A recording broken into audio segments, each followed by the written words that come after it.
Hare Krishna, we will be discussing today chapter 18, text 74, translation. Sanjaya Uvacha.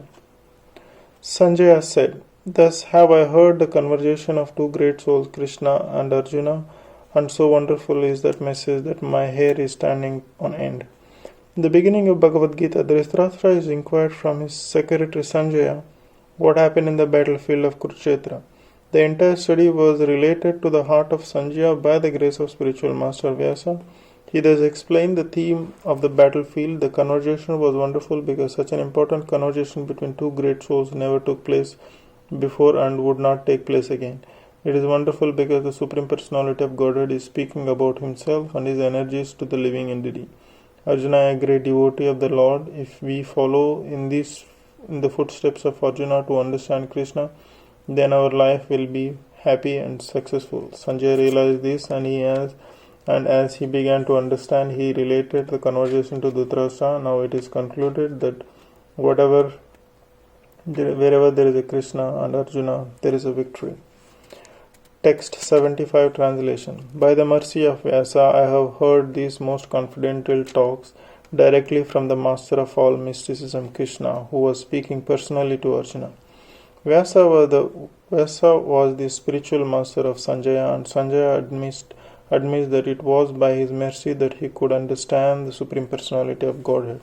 This means that one has to understand Krishna not directly but through the medium of the spiritual master. The spiritual master is a transparent medium. Although it is true that the experience is direct, this is a mystery of the disciplinic successions. When the spiritual master is a bona fide, then one can hear Bhagavad Gita directly. As Arjuna heard it, there are many mystics and yogis all over the world, but Krishna is the master of all yoga systems. Krishna's instructions is explicitly stated in Bhagavad Gita. Surrender into Krishna. One who does so is the topmost yogi. This is confirmed in the last verse of the 6th chapter, Yoginam Api Sarvesam. Narada is a direct disciple of Krishna and the spiritual master of Vyasa. Therefore, Vyasa is a bona fide as Arjuna because he comes in a disciplinic succession, and Sanjaya is the direct disciple of Vyasa. Therefore, by the grace of Vyasa, his senses were purified and he could hear Krishna directly. One who directly hears Krishna can understand his confidential knowledge. If one does not come to the disciplinic successions, he cannot hear Krishna. Therefore, his knowledge is always imperfect, at least as far as understanding of Bhagavad Gita is concerned. In Bhagavad Gita, all the yoga systems, Karma Yoga, Jnana Yoga, and Bhakti Yoga are explained. Krishna is the master of all such mysticism. It is to be understood, however, that Arjuna was fortunate enough to understand Krishna directly. Similarly, by the grace of Vyasa, Sanjaya was able to hear Krishna directly. Actually, there is no difference in hearing directly from Krishna or hearing directly from a Krishna via a bona fide spiritual master like Vyasa. The spiritual master is a representative of Vyasadeva also. According to the Vedic system, on the birthday of the spiritual master, the disciples conduct the ceremony called Vyasa Puja. Text 76 translation. O King, as I repeatedly recall this wondrous and holy dialogue between Krishna and Arjuna, I take pleasure being thrilled at every moment. The understanding of Bhagavad Gita is so transcendental that anyone who becomes conversant with the topics of Arjuna and Krishna becomes notorious, and he cannot forget such talks. This is the transcendental position of a spiritual life.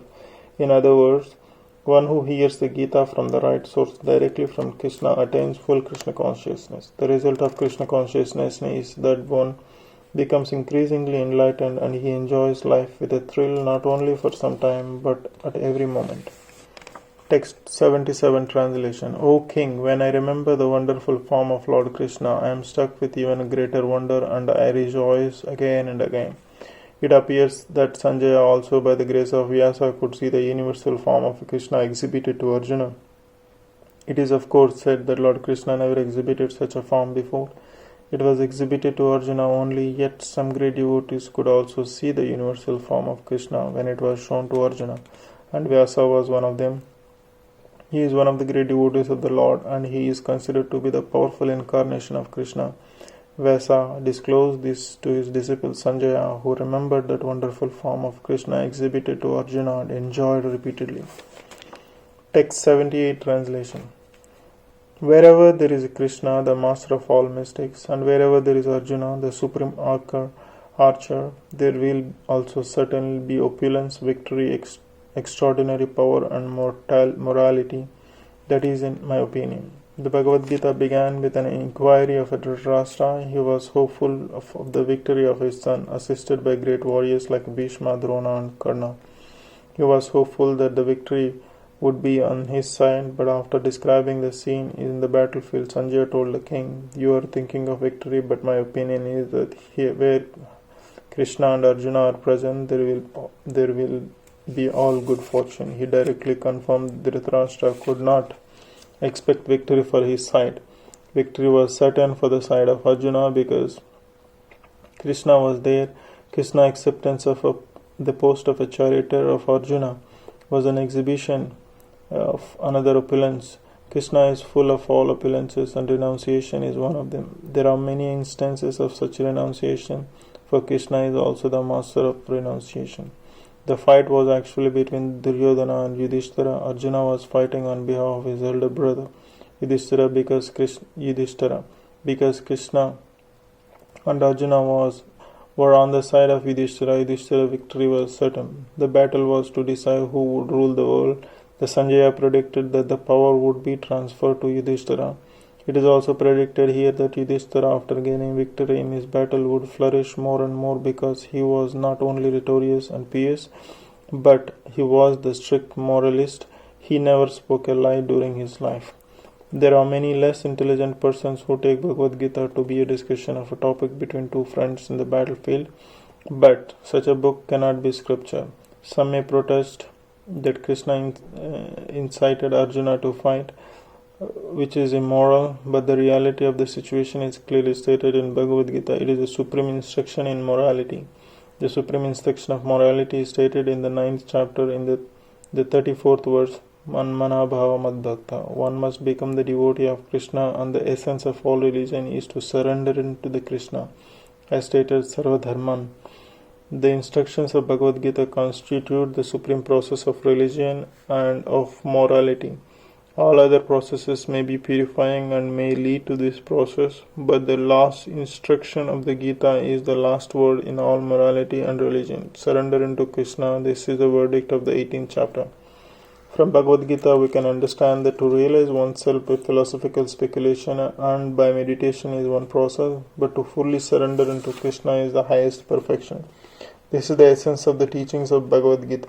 The path of regulative principles according to the orders of the social life and according to the different courses of religion may be a confidential path of knowledge in as far as the rituals of religion are confidential, but one is still involved with the meditation and cultivation of knowledge. Surrender into Krishna in devotional service in full Krishna consciousness is the most confidential instruction and the essence of the 18th chapter. Another feature of Bhagavad Gita is that the actual truth is the Supreme Personality of Godhead. Krishna, absolute truth, is realized in the three features: impersonal Brahman, localized Paramatma, and the Supreme Personality of Godhead. Krishna.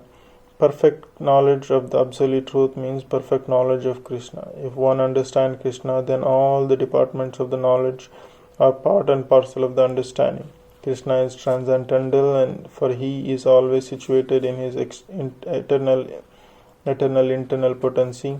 The living entities are manifested and are divided into two classes: eternally conditioned and eternally liberated. Such living entities are innumerable, and they are considered fundamental part of Krishna. Material energy is manifested into 24 divisions.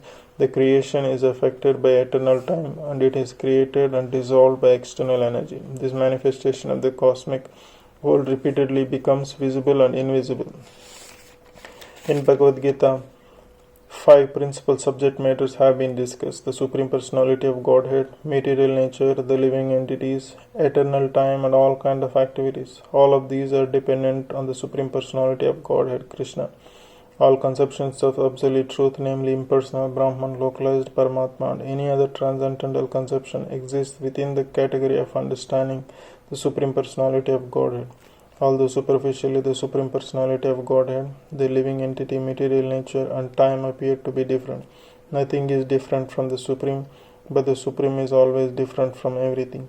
Lord Chaitanya's philosophy is that of inconceivably one and different. This system of philosophy constitutes perfect knowledge of the absolute truth. The living entity is in his original position is a pure spirit. He is just like an atomic particle of a supreme spirit. The conditioned living entity, however, is the material energy of the Lord. He tends to be in contact with both the material energy and the spiritual energy. In other words, the living entity is situated between the two energies of the Lord, and because he belongs to the superior energy of the Lord, he has a particle of the independence. By proper use of that independence, he becomes under the direct order of Krishna.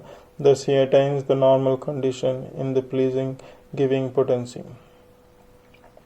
Thus ends the Bhaktivedanta purport of 18th chapter of Srimad Bhagavad Gita in the matter of the conclusions in a perfections of renunciation. Hare Krishna, Krishna Krishna, Hare Hare, Hare Rama, Rama Rama, Hare Hare. Hare Krishna. That concludes the chapter 18 of Srimad Bhagavad Gita as it is, as well entire Bhagavad Gita. I hope this message, instructions given by Lord Sri Krishna to Arjuna, would be able to help you to pursue your journey towards spiritualities. Thank you so much. Hare Krishna. Keep listening. Whenever there is a confusion or whenever there is a information needs to be referred back, you can always go back and check those videos which is specifically mentioned by the text numbers. Hare Krishna. Thank you so much, and keep listening time to time, because this will elevate you to connect you to the ocean of the spirit. Hare Krishna, Krishna Krishna, Hare Hare, Hare Rama, Rama Rama, Hare Hare. Thank you so much.